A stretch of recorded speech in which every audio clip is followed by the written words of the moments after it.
Welcome to the debate. Today we're diving into one of the most passionately contested, seemingly chaotic battlegrounds in the English language. Yeah, the great divide between the verbs do and make. Exactly. For anyone studying English, or, even for native speakers who just pause to examine their own vocabulary, the distinction between these two fundamental verbs can seem entirely arbitrary. So, our central question today is this. Is the distinction between do and make rooted in a strict, logical, grammatical framework? Or is it fundamentally just a collection of arbitrary historical quirks that defy pure logic? I'll be arguing that a concrete, highly logical system actually governs these words, specifically a framework divided cleanly between process and result. And I approach it from a completely different angle. While it's incredibly tempting to try and force English into a neat mathematical formula, the reality is that the language is riddled with illogical exceptions, rigid historical idioms, and frankly, pretentious modern usages that force learners to rely almost entirely on rote memorization. The idea that a pure underlying logic governs every single instance of do and make is a comforting illusion, but an illusion nonetheless. I have to push back hard on the idea that it's an illusion. English grammar, particularly in this instance, isn't the random scattershot of vocabulary that many claim it to be. The rule is actually quite elegant and deeply rooted in how the human brain categorizes actions. Do universally applies to tasks, duties, obligations, and repetitive activities. It focuses strictly on the action, the execution, or the process itself. You do the housework, you do your homework, you do business. Make, on the other hand, is reserved for the creation, production, or tangible result of an action. You make a cake, you make a list, you make a promise. If you think about cognitive load, early speakers needed a way to separate the ongoing exertion of a task from the final, tangible product. By viewing English through this process versus result framework, we completely demystify the language. When we care about the activity itself, the sweating and the doing, we use do. When we care about the trophy, the outcome, or the object brought into existence, we use make. It's a robust, reliable system. You can call it a robust system, but the second you step outside of baking a cake, that system collapses entirely. Oh, come on. It does not. It absolutely does. I'll concede that a baseline guideline exists, a sort of rule of thumb, but to call it a concrete grammatical framework is a massive oversimplification. If do is strictly for actions and make is for creation, there's no underlying grammatical rule that predicts why we make a decision or make an effort. What physical object is being brought into existence when I make an effort? Conversely, why do we do damage or do a favor? These are abstract concepts. As linguistic analyses of common grammar challenges point out, these are simply fixed collocations. We should probably define that for our listeners. Right, of course. A collocation is essentially just a pair or group of words that are habitually juxtaposed. They're words that have become glued together by historical habit, not by logic. We don't arrive at make a phone call through logical deduction. We arrive there because of historical accident. These pairings must be memorized as complete units through repeated exposure. It proves that the language is governed by arbitrary idiom far more than by pure, pristine logic. You're looking at it from the wrong angle, though. Even in your examples of abstract concepts, the logic holds beautifully if you apply it with precision. But let's ground this in a specific contention. You mentioned doing a favor. I know this is a phrase that trips up so many people, especially non-native speakers who try to analyze the language logically. It certainly does. Actually, I'll readily admit that I personally used to fall into the make a favor trap years ago when I was first mapping out these grammatical anomalies. I also have a non-native speaking friend who confidently told me he was going downtown to make business.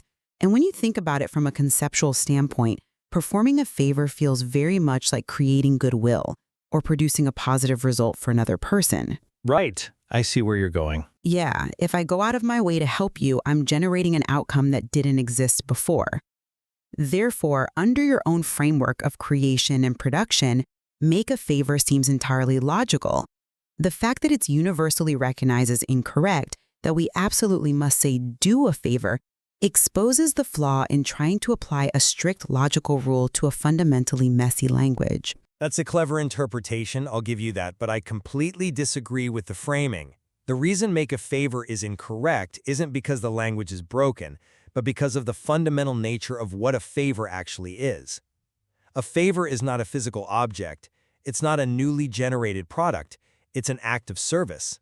It is a duty or a task performed on behalf of someone else. You are executing an action, not manufacturing a good. Therefore, do, the verb of process and task execution, is the only logically correct choice. But making an effort is also an act of service to a goal. But an effort is an output. It's a conceptual burst of energy that you are generating from nothing. You are bringing that effort into existence. And we can bolster this logical framework by looking at what linguists call the non-specific do. Go on. Think about how we handle completely undefined actions in English. When we use words like something, anything, nothing, or everything, we are categorically required to use do. For instance, we say, they did something exciting last weekend, or he did his best, or I did nothing. Right. We never say they made something exciting unless they literally constructed a physical object out of wood or metal. Because these words refer to undefined, non-specific actions, they align perfectly with the absolute rule that do equals action and process. The language inherently recognizes do as the universal placeholder for activity. I'm sorry, but I just don't buy that. You're selectively applying the definition of creation to fit your narrative here. You claim a favor as an act of service and thus a do, but making an appointment or making a choice are also acts. When you make a decision, you're performing a mental process. Why is the mental process of deciding a make, but the physical process of damaging something is do damage? You're retroactively inventing a philosophical justification for each of these. I'm not reverse engineering anything. I'm following the semantic weight of the words. The semantic weight, meaning the core underlying meaning that a word carries, is highly consistent. A decision is a result. It's the final product of the process of deliberation. The deliberation is the action. The decision is the outcome. Hence, you make a decision. Let me give you another abstract example. Time. We say doing time in prison, but making time for a friend. Which sounds entirely contradictory. Not at all.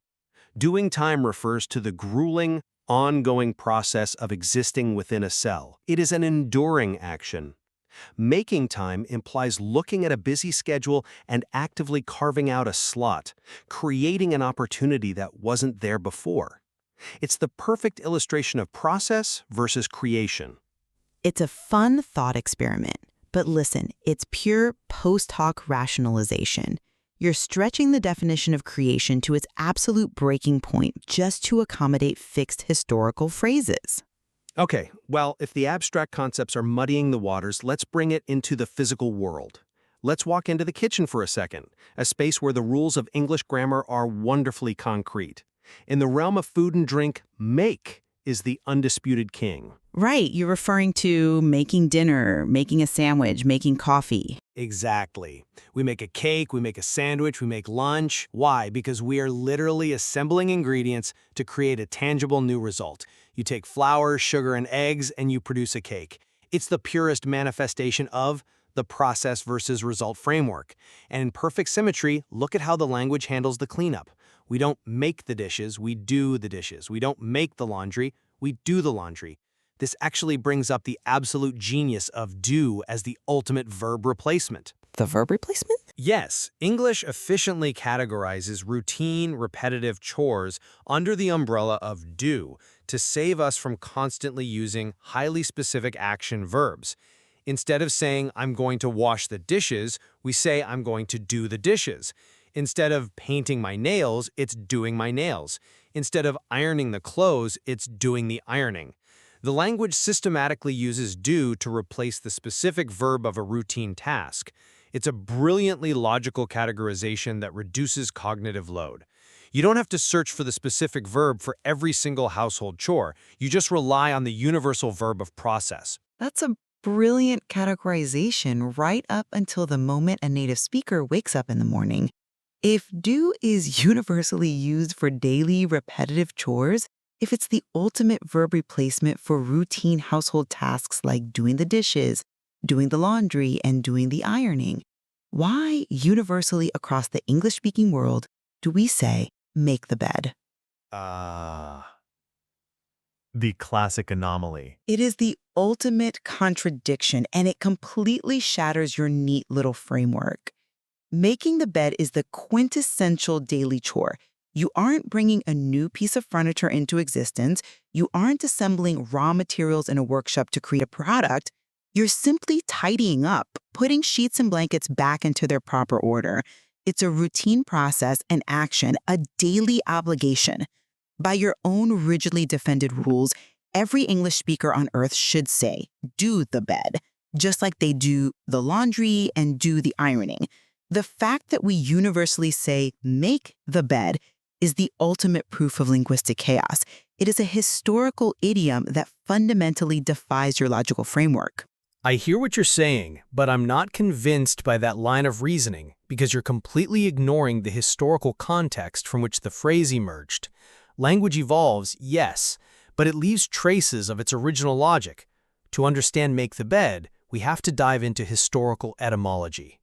I'm listening, though I suspect we're about to hear more retroactive justification. Not justification, just history. In Old English, the root word for make, makian, heavily involved concepts of preparing, arranging, and constructing. It contrasted with done, the root for do, which was about executing or placing. Hundreds of years ago, a bed wasn't a permanent spring-loaded mattress sitting in a dedicated bedroom. For the vast majority of people, a bed consisted of straw or rushes that actually had to be gathered, piled, and physically constructed each night, and then often swept away or dismantled during the day to create space. You literally had to make up the bed from raw materials. You were constructing a sleeping area from scratch. But we don't sleep on straw anymore. We have memory foam. Which is irrelevant to the origin of the grammar. The phrase retains its original logic of creation. Furthermore, even today, you are taking a disordered pile of fabric and arranging it into a presentable finished state. It aligns perfectly with the concept of making something presentable. It isn't merely washing an item, like doing the dishes, it's constructing a specific three-dimensional arrangement. The logic holds, it simply requires a deeper understanding of the vocabulary's history. Listen, that is a fascinating historical footnote, but it actually proves my exact point. If we are relying on the daily habits of medieval peasants arranging straw to justify modern grammar, then the rule is not logical to a modern speaker. It is purely historical trivia. We are blindly repeating an idiom that has completely lost its literal meaning. The modern English speaker isn't channeling the spirit of mad Frisian, they're just repeating what their parents told them. But the psychological distinction remains. The bed becomes a newly ordered entity. It's a stretch. Just like doing your hair versus making a mess. You arrange your hair, you construct a style, but you do it. You haphazardly toss things around, no construction involved, and you make a mess. The logic is incredibly leaky. But let's leave the Middle Ages and pivot from ancient history to modern usage, because this subjective manipulation of make and do is not confined to the past. Let's look at the fierce current debate over photography. You're referring to taking a picture versus making a picture. I am. Standard English dictates that we take a picture, or occasionally we do a photo shoot. The verb take perfectly implies what's happening. The scene already exists, and the photographer is simply capturing it, appropriating a slice of reality. It's an action. However, there is a growing trend among professional and fine art photographers who absolutely insist on saying they make a picture. They completely reject the standard verb. And they do so with very good reason. Let me finish the thought. They use make to aggressively emphasize their artistic creation. They want you to know about the staging, the lighting, the hours of post-processing. They argue that they aren't just snapping a shutter, they're crafting an image. But to the average English speaker, saying I made a picture sounds incredibly pretentious. It sounds like an elite dialect designed to separate the professional from the amateur. What this proves is that the rules of make and do, or in this case, take, are highly subjective, deeply semantic, and easily manipulated by whatever group wants to elevate their specific action. It isn't a hard grammatical rule. It's a stylistic choice driven by ego and artistic pretension. You're attributing it to ego, but I'd argue that the shift in the photography world is actually the most stunning validation of my rule that we've discussed today. How so? It's a literal rejection of standard grammar. Because it shows that native speakers intuitively understand the deep semantic difference between a simple action and a creative process, and they utilize that exact framework to convey very specific meaning. Think about Ansel Adams and The Darkroom. When a tourist holds up a phone and taps a button, they are performing a simple action. They are taking a photo. But when a fine art photographer spends hours compositing, adjusting lighting ratios, and physically dodging and burning in a darkroom or in software, they are no longer just performing a task. They are actively producing a distinct, tangible result. They are creating art. So you're saying the grammar changes based on the effort involved. I'm saying the grammar reflects the intent. By elevating the verb from a simple action to make, they are correctly utilizing the very process versus result framework I've been defending this entire time. Make signals creation. Do or take signals a basic action.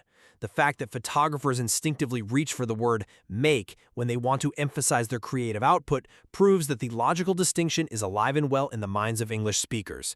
They aren't breaking the rules, they're applying the rules with incredible precision. I don't deny that native speakers utilize these words to convey nuance. My argument is that this nuance is so culturally specific, so dependent on context and shifting artistic trends, that it cannot be taught as a foundational grammatical rule. Imagine being an English learner trying to navigate this landscape. You memorize that you take a photo, only to be corrected by a fine arts professor who insists you make a photo. You learn that daily chores use do, only to be scolded if you don't make the bed. You learn that abstract actions use do, only to find out you make a promise. Yes, you can retroactively invent a philosophical justification for each of these, that a promise is a created entity, or that arranging a blanket is constructing a presentable state. But these are post hoc rationalizations. They are not predictive rules. A learner cannot predict these usages based on logic. The language is governed by historical accidents, sticky collocations, and shared cultural idioms, not by a neat mathematical formula of process versus result. I completely understand the frustration from a learner's perspective.